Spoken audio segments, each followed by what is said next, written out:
Baik, di sini kami akan menjelaskan shortest path. Ya, di sini ada Dijkstra dan juga Bellman Ford. Kami dari kelompok satu yang terisi dari Teresa Dwi Putri Arwan, Bayonis Maranagatama, Muhammad Naufal Zakwan, dan juga Muhammad Iqbal Khori.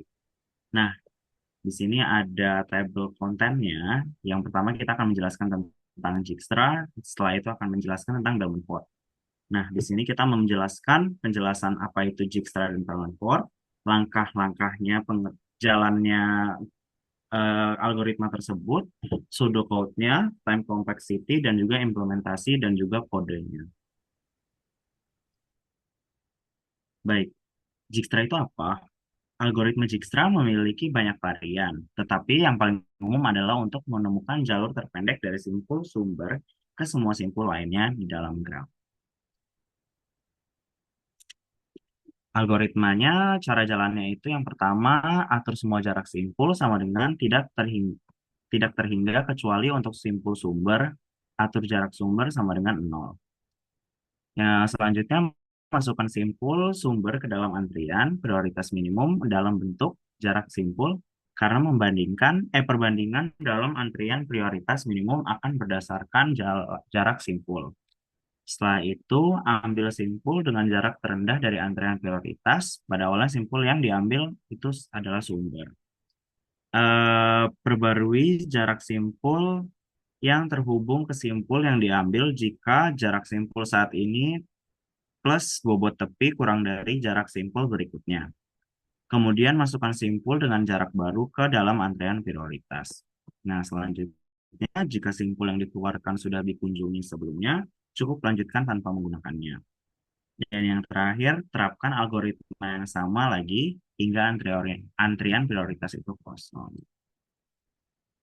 Nah, di sini ada pseudocode-nya. Pseudocode-nya untuk Dijkstra itu bisa dibaca di sebelah sini ya, agak panjang. Mungkin saya akan lebih ke penjelasannya aja. Di sini ada penjelasannya. Antrian prioritas digunakan untuk memastikan simpul dengan jarak terkecil selalu dieksplorasi terlebih dahulu.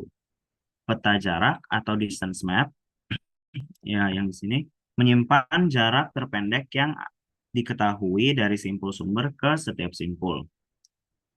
Yang terakhir ada algoritma secara bertahap memperbarui jarak terpendek ke semua simpul yang dapat dicangkau.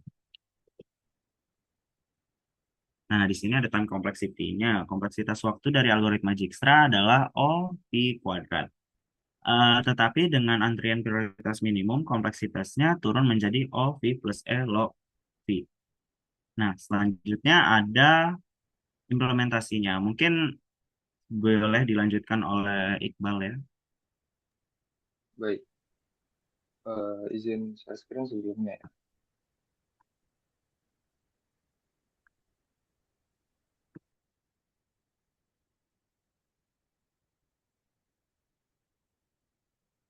Baik.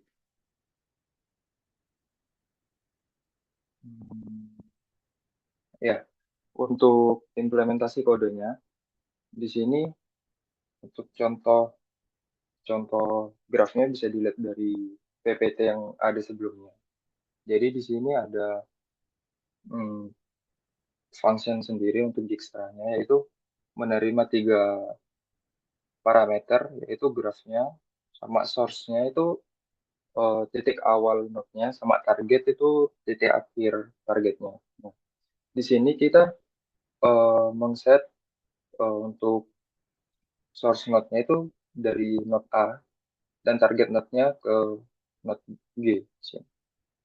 Baik, eh, secara secara singkat saja. Jadi di sini eh, ada distance, distance, distance itu sebagai jarak dan di inisialisasikan sebagai berikut. Dan untuk distance dari jaraknya itu sendiri ini dibuat jadi nol. Dan setelah itu ada previous node sama priority queue-nya di sini. Nah, setelah itu dia melakukan eh, looping di sini while priority queue-nya eh, seperti berikut: current distance dan current node menggunakan head key dan head key eh, epoch untuk priority queue-nya. Nah, setelah itu di sini ada if current distance-nya jika current distance-nya lebih besar daripada jarak current node-nya yang ada, maka dia akan mengskip atau mengcontinue. Nah, setelah itu dia ada looping lagi. Nah, untuk loopingnya seperti ini, kurang lebihnya seperti ini. Nah, setelah itu ada untuk menginisialisasi path-nya. Di sini dibuat list kosong. Nah, untuk current node-nya dibuat sebagai target itu yang tadi. Setelah itu ada looping lagi untuk current node-nya is not known sebagai berikut. Nah, setelah itu di sini ada finalisasi grafnya. Jadi nilai relasi antara node A ke node B dan seterusnya itu diisi di sini sesuai dengan gambar yang ada di PPT sebelumnya. Nah, setelah itu kita menginisialisasi source node-nya dari A ke target node-nya ada lagi yang terakhir. Setelah itu kita panggil untuk Dijkstra-nya di situ. Nah, setelah itu dia akan mengeluarkan atau mengeprint hasilnya. Jadi hasilnya seperti ini. Nah, jarak terpendek dari simpul A ke simpul G adalah 5. Jalur yang dilalui adalah dari A ke C, ke F, dan ke G. Mungkin sekian untuk implementasi dari Dijkstra itu sendiri. Terima kasih. Ya, mungkin bisa dilanjutkan ke teman-teman lagi.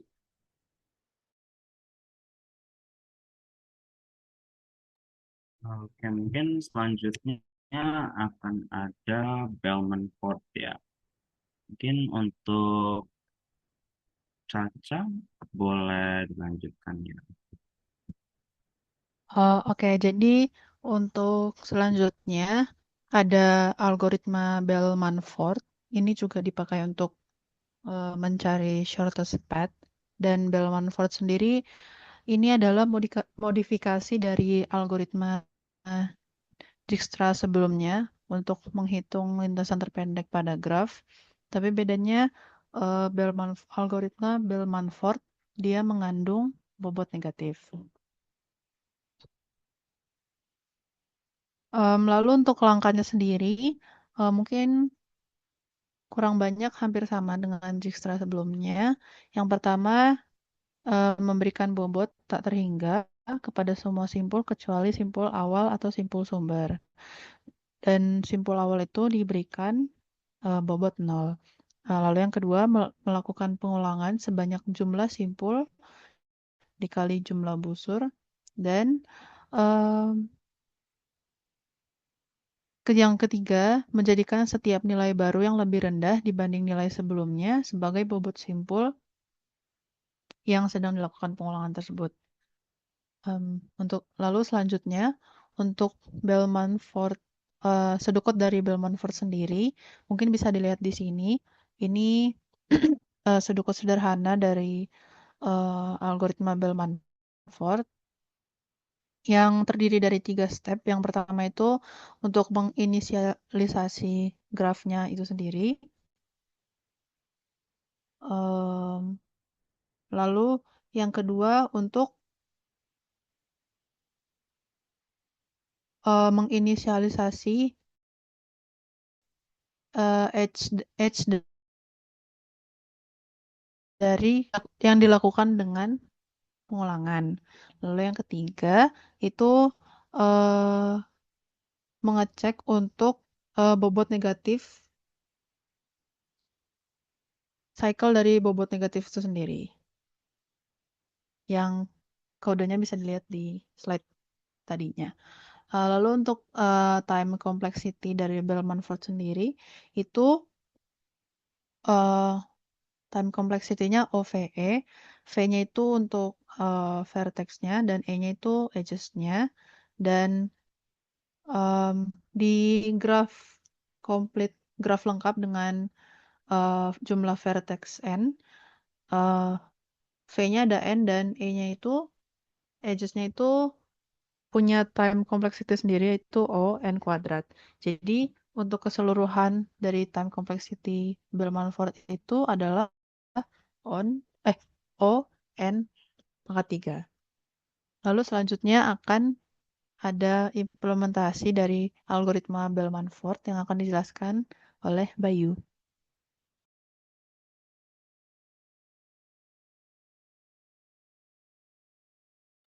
Oke, baik. Di sini untuk implementasinya. Jadi ini saya mengambil contoh graf seperti ini. Dan untuk Bellman-Ford kan berarti ada yang ini, ada yang nilainya negatif, yaitu ini dari E ke B, itu nilainya negatif 5. Oke, seperti ini. Dan ini goalnya dari A menuju ke E untuk mencari shortest path-nya. Oke. Nah, di sini ini untuk kodenya dan ini keluarannya. Tapi saya langsung run saja. Jadi di sini saya pakai ya online compiler. Jadi di sini itu pertama ini mendefinisikan ya untuk kayak ya grabnya dan source-nya. Kemudian ini selanjutnya adalah inisialisasi.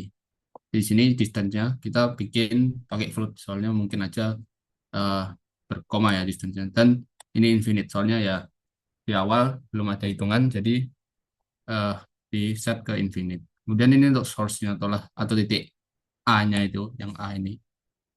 Hmm. Titik A ini ya itu di set 0 soalnya dari diri sendiri ke dirinya sendiri ya tetap 0. Kemudian ini adalah untuk keep track kayak eh, yang shortest path sebelumnya yang udah dilalui itu kayak ya apakah ada yang lebih untuk untuk ini untuk menyusun ya untuk pathnya gimana. Dan ini none soalnya kita belum run juga. Nah ini untuk loopingnya. Jadi loopingnya diulang sebanyak vertices dikurangi 1. Itu untuk kayak worst case-nya begitu.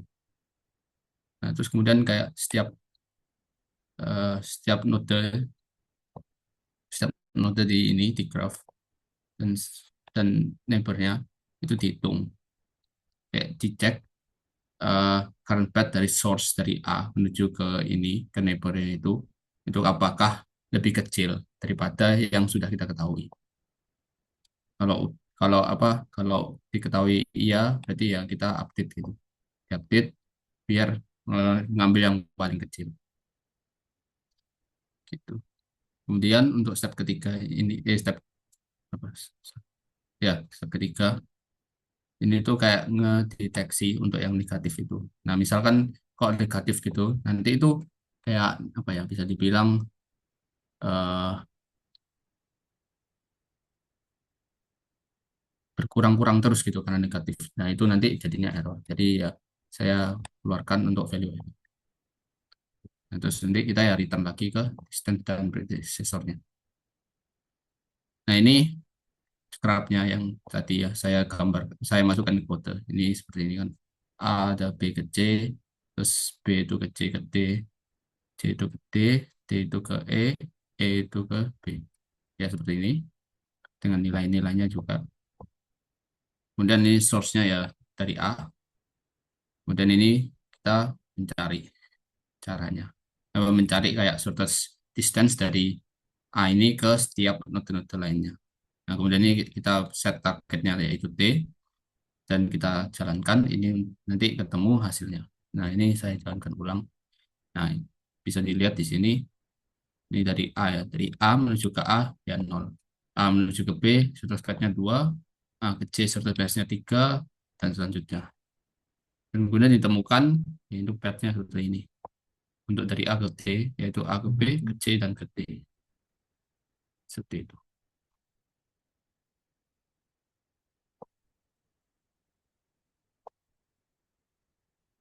Mungkin untuk itu berakhirlah juga penjelasan shortest path kami.